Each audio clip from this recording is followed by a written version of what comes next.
大家好，欢迎大家来到实招聚焦，感谢朋友对涛哥的支持。因为本来是假期嘛，没打算拍节目，结果今天呢，川普因为做庭审的最后结束，所以我刚才看了一个简单的故事，跟大家分享川普的声明。川普这份声明呢，可能会给川普带来很大的麻烦，有可能。那其实从上个星期最后结束之前，其实就有这个问题。我跟大家解释过，川普原因就是封口令的问题。那封口令呢，是这个本庭的曼哈顿最高法院的法官他颁布的封口令。那川普的律师几次想把封口令给去掉，那法官不接受，从而在这过程中大概罚了川普1万块钱，每一条罚1000块，罚了川普10条。后来川普没有太直接攻击他，川普后来采取的策略就是用了一个川普的秘书，那在摘录了每天在媒体上那人们不同的报道，所以川普就变成了在念那些内容，那是很明显的一个变化。川普自己也明确讲说，他们找我麻烦，然后呢，我没办法，就是没办法去真正讲话，他们去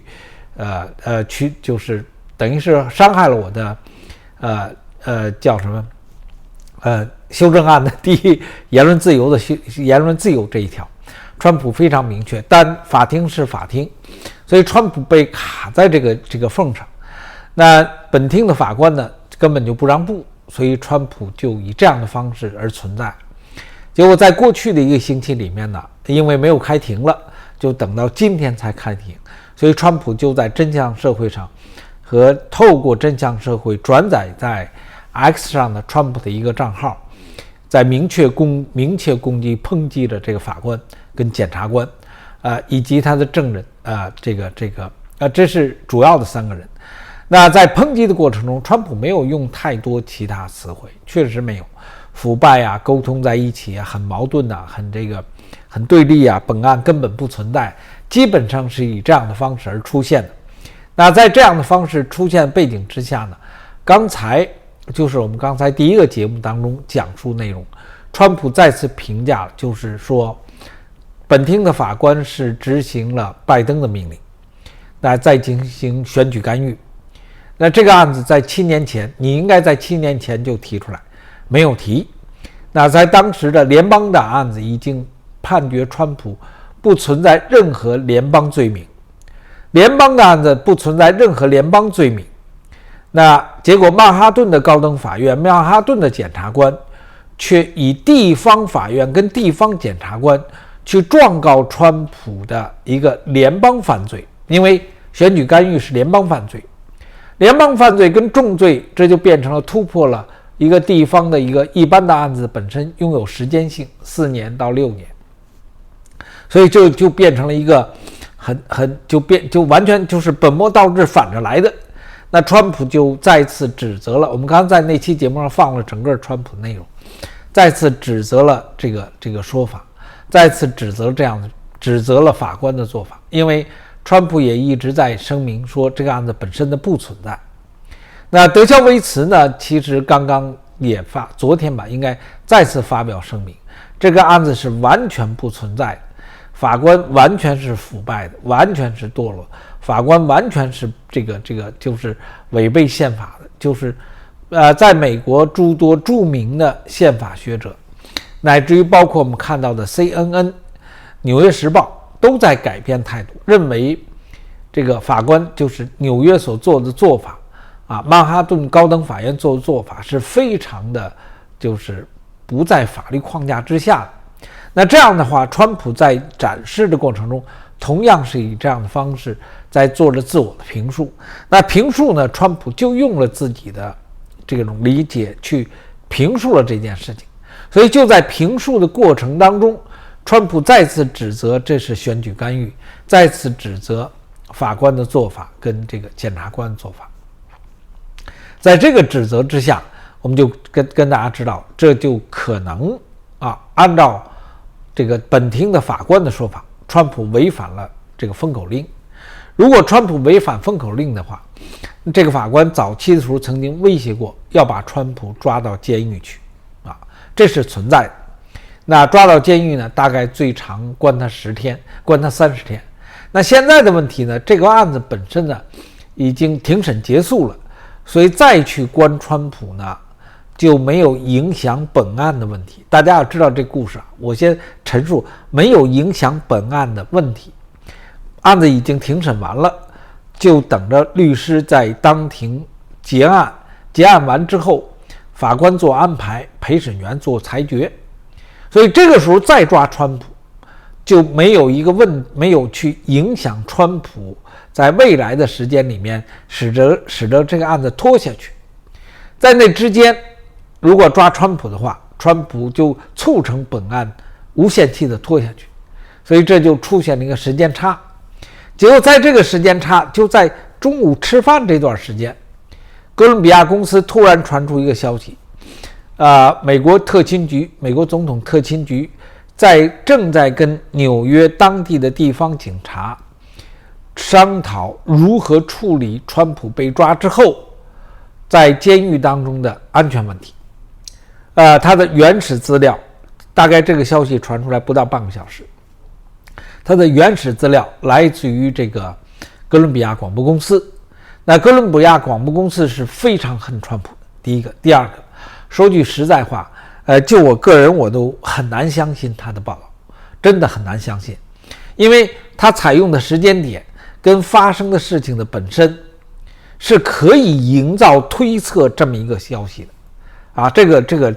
就我不能说人叫制造新闻，但他说的很清楚，一位来自于内部消息的消息来源证实，那美国国家特勤局正在跟当地的警察商讨把川普抓起来的安保状况。那地方警察所负责的是这些特勤局的特工在监狱里面的安全问题，那也就变成了川普的这个 cell 就是川普的这个监狱的地方，它的外围它的贴身部分应该是特勤局的特工，特勤局的特工的外面是警察，是这个监狱里面的警察。那监狱里面的这个囚犯一定是恨警察的，对不对？所以就变成了特勤局的警察曝光在监狱里面的囚犯的面前，所以监狱里面的警察负责保护特勤局的特工，而特工负责川普的安全。他们就编出这个，你说是编的，反正他就是这么说的。那这个消息呢，非常快的就传递了，所以是真是假不好说。那作为一些新闻的工作者来讲，他有这个能力，有这个权利就是说有能力也有这个权利去这么进行推测。当然人家说我来一个消息来源，对不对？那很简单，对不对？甭管是那头吃饭了打嗝了是干嘛了，反正听了个声儿，根据声音的可能进行了非常有序的偏颇能力的精英式的判断。所以这个消息大概在1个小时之内就迅速传播，我们不好说它对错。我刚才跟大家解释过，哥伦比亚公司涛哥不太认同不太认同，欺诈的东西太多。但是就是演绎跟欺诈的东西太多，但是呢，从现在的时间点上跟这个故事的背景呢，不是没这个可能。但是如果真的这个时候去抓川普的话，那事情就变了，就会把川普的整个选举推到了最高峰就是从来没有过，在美国历史上也从来没有过。那作为现在的法官，为什么要这么干？因为如果陪审员结束了，陪审员做出裁决了，这个法官就对川普就失去了控制力，因为本案结束了，那法官就没用了，废了，对不对？所以法官如果想报复川普，就在这段时间，但他报复的结果呢，将让整个民主党、整个拜登付出惨重的代价。他为什么要这么干？因为所有人都看出来，那川普的庭审的过程就是川普民意如日中升的过程。那法官那么贼精，他难道不知道吗？所以这是一个迷障，这是一个故事。这故事的说法，我说的说法就是这是个假消息，有效推断过程中的制造的假消息。但反过来，如果这是个真消息，对吧？人法官真的这么干了，然后真的做了这么准备了，那就是说不知道有种神秘力量，非要以反向的方式，以本末倒置的方式推出这么一个川普，这么一个个人，要营造他最终成为一个在美国现实民主体制之下的一个政治犯人。而这个政治犯人这样的出现，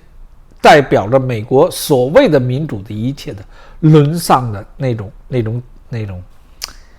它沦丧的程度。我想只能这么讲，我们能够看到，因为我们也不是消息来源，但我们能够看到这么一层故事。感谢朋友们的支持。